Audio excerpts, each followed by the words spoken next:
Let's bring in Greg Bluestein. He is a political reporter for the Atlanta Journal-Constitution. Greg, thank you for joining us. I want to put up these RCP averages, if I can, to show you kind of where we stand right now. You can see that Jon Ossoff is leading David Perdue by less than a point right there, about 0.8%. And then you have the next race, Raphael Warnock leading Kelly Loeffler by about 1.8%. You look at those numbers, the fact that 3 million Georgians have already cast early ballots. And Greg, what does that tell you? It's going to be so tight. The races are going to be basically coin flips. Those polls show what pretty much every poll in Georgia shows, which is this is within the margin of error. So it might as well be a deadlock.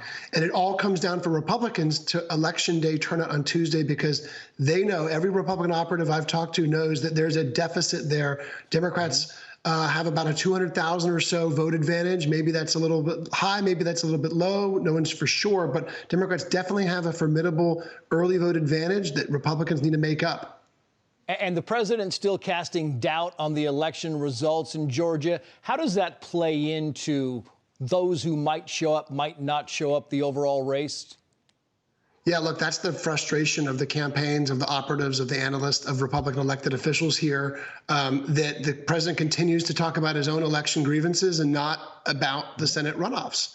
And it's sending conflicting messages to a lot of Republican voters. He's telling them literally to go vote in a rigged election. Many of them will, most of them will. But, you know, if there's a few tens of thousands who decide not to, that could be the difference in a race that's this close. Yeah, and I want to play this soundbite. This is from Alabama Congressman Mo Brooks, and I'll get your response on the other side. Watch. There was easily enough illegal votes counted, voter fraud conducted in the state of Georgia to have made the difference between Senator Perdue winning without a runoff. So there's a lot of people kind of still propagating this. Look, there's some messy stuff going on in Georgia. Yeah, look, there's been 3 separate counts of the 5 million or so voters who cast ballots in November. There's been an audit on signatures on absentee ballot envelopes that found no cases of voter fraud.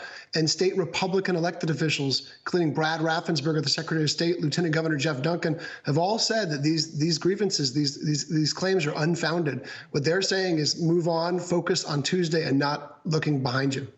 What about specifically tomorrow's election, Greg? I mean, is there still concern about illegal out-of-state voting that's happening there, or has that been kind of assuaged by some of the critics? I mean, there's what state elections officials say is there's always a concern about isolated incidences of voter fraud, and there's hundreds, excuse me, there's hundreds of investigations or so throughout the year that the state elections officials have conducted into isolated incidents. But what they say is there's no proof of systemic fraud, of systemic irregularities that would overturn the results of an election. Yeah, and I know you've been covering politics there for a long time, Greg. I wanted to give us some insight, because we look at these Real Clear Politics polls. They're very close.